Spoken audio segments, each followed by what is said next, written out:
नमस्कार। जय हिंद, जय भारत। हमारे देश के में अनेक धर्मों के नागरिक रहते हैं। हिंदू, मुस्लिम, सिख, ईसाई, बौद्ध, जैन। और इसके अंतर्गत में आज आपको सिख धर्म के एक विशेष पर्व आने वाला है।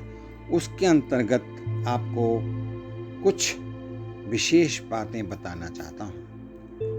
दिनांक 27 नवंबर को श्री गुरु नानक देव जी की जयंती और गुरुपुरब आ रहा है। और इसके अंतर्गत हमें गुरु नानक जी जो मार्ग दिखाते हैं, उसके अंतर्गत सच्चा आनंद पाने का भी मार्ग हमें श्री गुरु नानक देव जी दिखाते हैं। अपनी वाणी में श्री गुरु नानक देव जी ने राम के प्रति अपने प्रेम को निर्गुण, जो गुणों से परे है, के रूप में व्यक्त किया है। निर्गुण का अर्थ है 3 गुणों यानी कि रजस, तमस और सत्व का ना होना।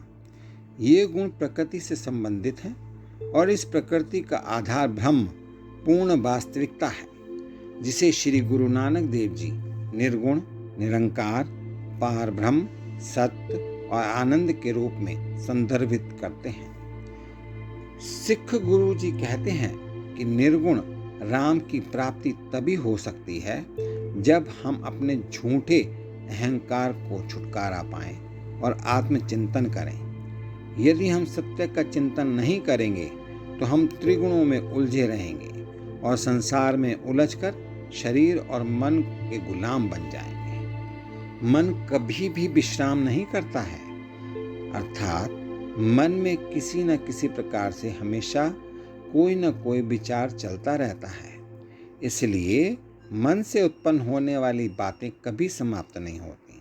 संसार के प्रति कोई भी इच्छाओं की निरंतर उत्पत्ति और उनके बाद के परिणामों में परिणत होती हैं। आपका मन द्वंद्व में फंस गया है और बुद्धि गुरु के ज्ञान के साथ जुड़ने के बजाय आपको स्वयं और भगवान को 2 अलग अलग संस्थाओं के रूप में देखने पर मजबूर कर देती है। श्री गुरु नानक जी महाराज कहते हैं कि आपको इस गलती का एहसास होगा अगर आप आत्म तत्व स्वयं की प्रकृति पर विचार करेंगे। तब आप और गुरु एक हो जाएंगे। यह अज्ञानी मन ही है जो आपको ईश्वर से अलग करता है। बुद्धिमान मन आपको अपने वास्तविक स्वरूप का अनुभव करने की अनुमति देता है, जो आनंद का अवतार है। एक बार जब आपको यह पता चल जाए कि परम आनंद आपके भीतर ही विद्यमान है, तो क्या आप सांसारिक बंधनों के माध्यम से खुशी की तलाश जारी रखेंगे? आपके मन को अपने भीतर दैवीय समर्थन का एहसास भी नहीं होता है। यही कारण है कि जब आप ध्यान के लिए बैठते हैं तो अक्सर सांसारिक विचार भी मन में बने रहते हैं। मन संसार में नहीं रहता, बल्कि सारा संसार तुम्हारे मन में रहता है।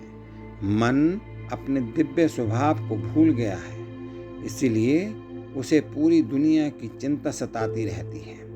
यदि मन समर्पण कर दें तो वह निराकार परमात्मा में विलीन हो जाएगा।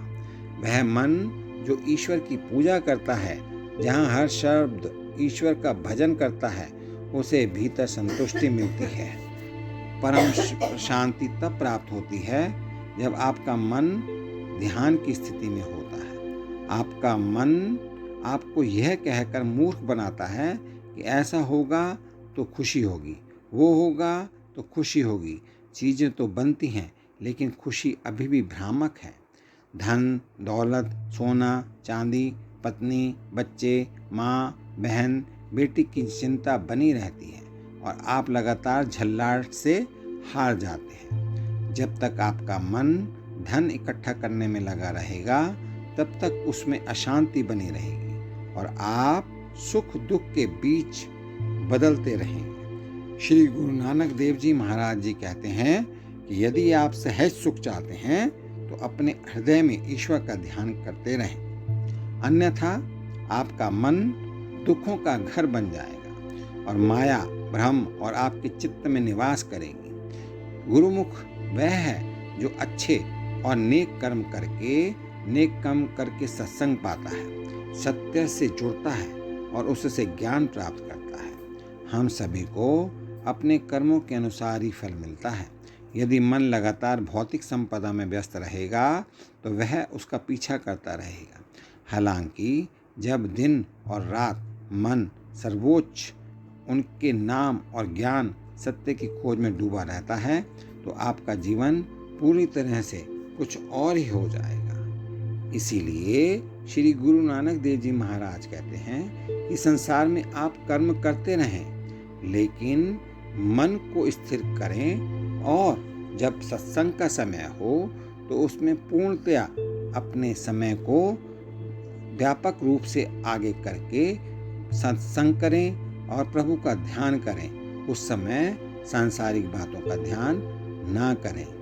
इन्हीं शब्दों के साथ, इन्हीं श्री गुरु नानक देव जी महाराज जी के वचनों के साथ मैं आज के इस वीडियो को समाप्त करता हूँ और आपके सभी नागरिकों के लिए, सभी परिवारजनों के लिए सुखी जीवन के लिए मंगल कामना करता हूँ। बहुत बहुत धन्यवाद। नमस्कार। जय हिंद। सत श्री अकाल।